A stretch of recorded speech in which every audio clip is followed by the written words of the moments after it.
Hi everyone, Aaron here for Zollotech, and this is the Samsung Galaxy S20 5G. This is the smallest phone offered this year out of the Samsung S20 lineup, and the least expensive, but it's not inexpensive. This comes in at $999 with 128 gigabytes of storage. That's the only option right now as far as storage is concerned. There may be some different ones later on. Now in the United States, it's only available in 3 colors. There are some other colors, and some are really nice. The red color I particularly like, but it's only available in 3 colors in the US: Cosmic Gray, Cloud Blue, and Cloud Pink. This is Cloud Blue. Now let's go ahead and unbox it.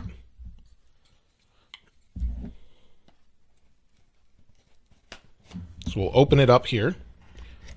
And I've never seen one of these in person, so let's take this out. And it's definitely smaller than the Ultra. We'll take a look at the comparison in size a little bit later, but let me set this aside for now. We'll take a look at what's in the box. And I think in the top there's something here. So in the top of the box we have a SIM card removal tool, and sometimes in different countries you get different things with the phones that you purchase. So there's no case, and then you've just got a couple different pieces of information. The first one says this device is packaged with a screen protector. If you remove it and want to use a different one, make sure it allows for use of all touchscreen functions or features. And then you've got a quick reference guide and some other information like warranty. Now in the box we have a charger, and I believe this is a 25-watt charger. So it's a fast charger, but it's not the faster 45 watt, but there's really not too big of a difference between the two, I guess, from what I'm seeing online. And then we have our power cable, and this is USB-C to USB-C, so this is included. And then we should have AKG headphones, so basically the same amount of things you get with the S20 Ultra. So you'll see you've got AKG headphones, and it's USB-C here. So AKG and then some different ear tip sizes if you need those. Let me set this aside and we'll take a closer look at the phone. Now the phone overall looks pretty nice. The camera bump is pretty small compared to the other phones this year, and the frame is made of aluminum with a coating over it, and then you have glass front and back. Now on the right hand side of the phone you have your power sleep wake button along with a volume button. On the top of the phone, you have a microphone along with your SIM card tray and your micro SD card tray. We'll take a look at that in a moment. On the left side of the phone, we don't have anything at all. And then on the bottom, we have a speaker, we have USB-C, and then we have a microphone. There's no headphone jack this year, so that's kind of a disappointment for some people. Other people won't mind. Now, as far as a quick size comparison, well, last year, this is the S10e. So this gives you an idea. This phone is definitely bigger than the S10e. It actually feels a little bit thinner, but I'm not sure if that's accurate, but the camera bump makes it thicker. So the actual frame feels a little thinner. Then to compare it with the S10 or the S10 Plus from last year, gives you an idea. So it's a little bit smaller. It's in between the S10e and the S10 Plus. And then finally, to compare it with the 5G Ultra version, this has a case on it, but this gives you an idea of the size difference. So let me remove the case, and here is the Ultra next to the S20. And so the S20 Plus would be in between this size. So there's definitely a massive size difference. And there's actually a couple advantages to the S20 over the S20 Ultra. So let's go over the specs, and then we'll turn it on and set it up. Now internally, we have a Qualcomm Snapdragon 865 with an Adreno 650 GPU. This comes with 12 gigabytes of RAM and then allows for a micro SD up to 1 terabyte. It also supports Wi-Fi 6, Bluetooth 5.0, along with 5G sub-6, but currently there's no millimeter wave. However, Samsung's website does say millimeter wave, so I'm not sure if it supports it, but at launch it currently doesn't. It's also got Gorilla Glass 6 front and back. It has a dynamic AMOLED 6.2-inch display, 3200 by 1440 pixels at 563 pixels per inch with a 20:9 ratio. It also supports 120 Hz and HDR10+, and that is the same pixel resolution that you get with the Ultra as well, just in a smaller phone. You have the under-the-screen fingerprint sensor we'll set up a little bit later, and then when it comes to the cameras, this is a little bit interesting when I was going over the specs. Now the forward-facing camera is 10 megapixels and still supports dual-pixel autofocus, unlike the Ultra. It also supports 4K video. On the back we have 3 cameras. We have a 12 megapixel ultra-wide with an f2.2 aperture, then we have a 12 megapixel wide wide f1.8 that still has dual pixel autofocus, and then we have a 64 megapixel telephoto f2.0. They do support 8K video at 24 frames per second or 4K 60. You also have a depth vision camera. Now the phone comes with Android 10 with One UI 2, and then the battery is a very large 4,000 milliamp hour battery. It supports fast wireless charging, 25 watt fast charging, and then it's IP68 certified for 1.5 meters for 30 minutes, dust and water resistance. Now let's go ahead and turn the phone on. So we'll hold down the power button, and there is a small, very thin screen protector pre-installed, so that's really nice. It's not super protective, but it will protect from major scratches and things like that. So let's wait for this to boot up here, and then we'll get it set up so we can take a look at the overall UI and the camera. By guiding you. Let's look at the terms and conditions. Once you read and agree to these, we can really get going. Now you can turn off the voice assistants if you want. Just tap the little speaker in the upper right. Let's look at the terms and conditions. And then we can accept the terms. We don't have to select the optional ones. And then we'll choose our Wi-Fi network. Now, one really nice feature that I noticed on the new phones this year is that the MAC address is randomized. And what that means is the actual hardware address, the physical hardware address that's assigned to every individual device around the world has a MAC address. But this one's randomized, so it makes it much more difficult to actually track if you wanted to try and figure out where it was. Now we'll check for updates. Now, along with the S20, you get a bunch of credits if you pre-ordered it.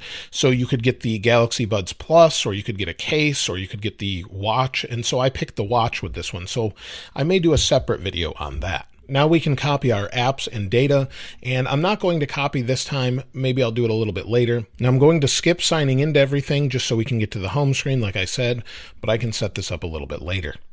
So we'll just accept that, and now we'll set up our fingerprint. So you can use face recognition, but it's less secure on this phone since it's only 2D and not 3D. So let's go ahead and create a PIN. And that's never a good PIN, 1, 2, 3, 4. I'll make it more secure a little bit later. And then it says adding finishing touches. And then we can sign into our Samsung account. Again, like I said, I'll skip this time and come back later. Now we'll go ahead and set up the fingerprint sensor. And this year it seems to be a little bit better than last year, although it just depends on the phone. But you actually have to press pretty hard this year when you're actually putting your finger down to get this to work properly. But I definitely find this fingerprint sensor to be better than last year's fingerprint sensor. I had a lot of issues setting up the S10 Plus, and I had issues all year long with it. And this one, so far with the Ultra anyway, I haven't had any issues, so it seems to be a lot better. Now we're at the home screen, and I actually had to set up the fingerprint sensor after I got to the home screen because it didn't bring me to that step, or maybe I didn't hit the right button. But either way, it's set up now, and you can see this is the home screen with the pre-installed apps. And so we have Google apps pre-installed, we have some Microsoft apps pre-installed, and then in here we have Facebook, and I showed this on the other videos. You cannot uninstall it, but you can disable it. And here's your typical Samsung apps and things like that. So this is everything that's pre-installed. I didn't install any of these apps, and that's okay. I think a lot of these apps are very useful. Of course, you can delete most of them. Now, as far as the camera, this should be pretty interesting because this has dual pixel autofocus, like I said. Unlike the Ultra this year, you get dual pixel autofocus, which is very accurate usually and works pretty well. Let's hit allow, and works pretty well compared to probably the Ultra phone, since that had some issues and Samsung's promising a software update to fix it.